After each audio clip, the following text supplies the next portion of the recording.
I'm going to talk for a minute here at this table, which is above the regular store here at Whole Foods. Am I happy? Well, honestly, this is something Matthew McConaughey talks about and others, even Tony Robbins, Dean Graziosi. And it's kind of hard to understand, but what they talk about is, and there's nothing wrong with being happy. We all want to be happy. We all want to be healthy. We want to, feel like we're in a good place. Matthew McConaughey calls it green light zone. Now, I was there definitely for about 10 years when I was with Knight Transportation. Even out late in life, I was with CRST 55 to 58. I got on with Knight Transportation when I was about 58, almost a decade.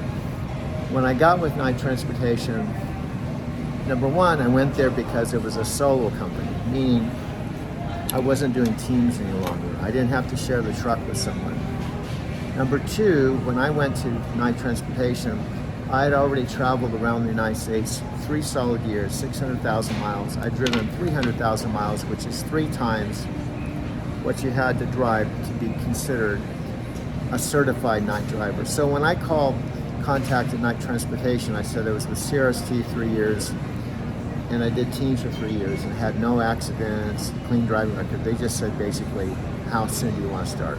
So I had a level of confidence considering the fact of where I started from.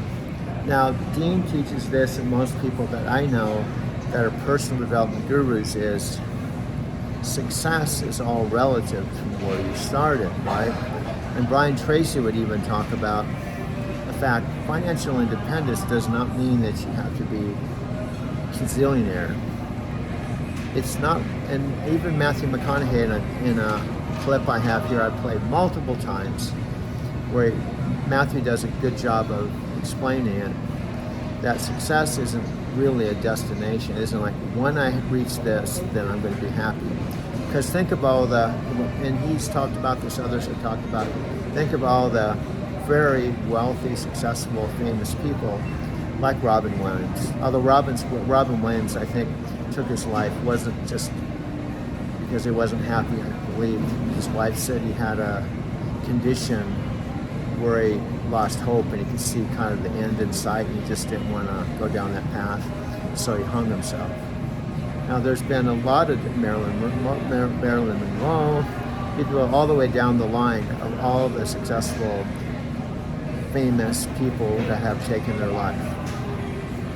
And it's happened over and over and over again. Now, I'm not advocating taking your life, and I'm not saying that that's something we should strive for. I'm just saying that it's been a fact of life. My own girlfriend, Carol Cook, that was a lesson I learned at age 23. When I met her, she was a surfer, she was 23, her father was a millionaire. She graduated from San Diego High School. I was 23. I was driving a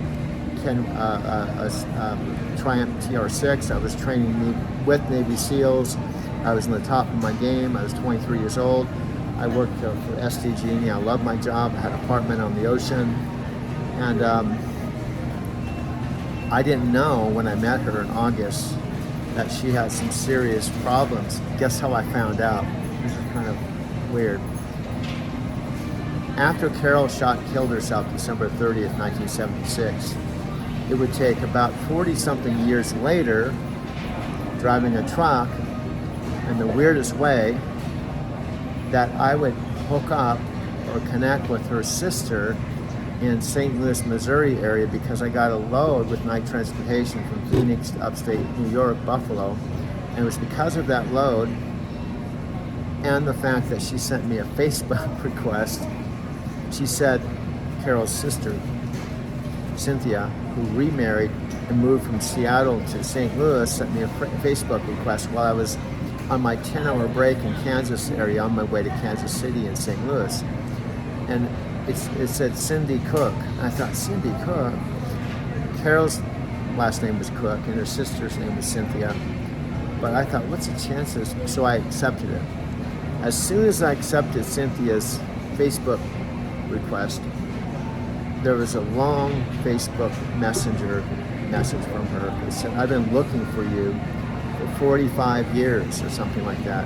And she gave me her email, her phone number. She said, and of all places she could be living, she was living in St. Charles, Missouri, which was on my route. Plus, in addition to that, I was planning on stopping next in a truck stop called Mr. Field, only 20 miles from where she lived.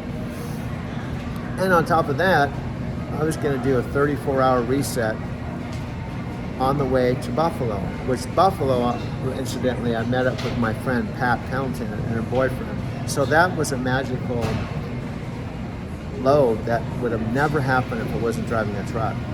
So the end result is I called Cindy on the way. We hadn't talked in 40-something years. She was then in her 70s, and she was remarried. And I stopped at the truck stop, and she came with a whole box full of photos of my ex-girlfriend who shot and killed herself. And how this all happened is I was thinking about Carol, thinking, I don't even have a photo with her. I was trying to remember what she looked like because it had been 40-something years since she took her life. So Cynthia came, and I've got photos of her in my truck. And we talked for 7 hours. We became friends. How does that kind of stuff happen? You know, she could have sent that message maybe when I was on another load on another part of the country. How did it happen exactly at the right time after 40-something years of looking for me? Plus, Pat Pendleton and her boyfriend Tim had just bought a new house on Lake Erie, and I've been talking to Pat for quite a while. She was one of my best friends in Denver that I had not seen, and because of that load, I stopped up and saw Pat and her boyfriend, saw their new house, hung out with them. And then the very next load after that, I had a load from New Jersey all the way to Seattle. And Seattle is where Cynthia used to live. 2 back-to-back coast-to-coast loads. Now, I don't know how these things happen, but they happen. And it's all part of my Drive to Tokyo story. There's so many. I can't even tell you in a million miles of all the life experience that happened as a result of driving a truck. And it will never happen again because I will never drive a truck again. But it happened.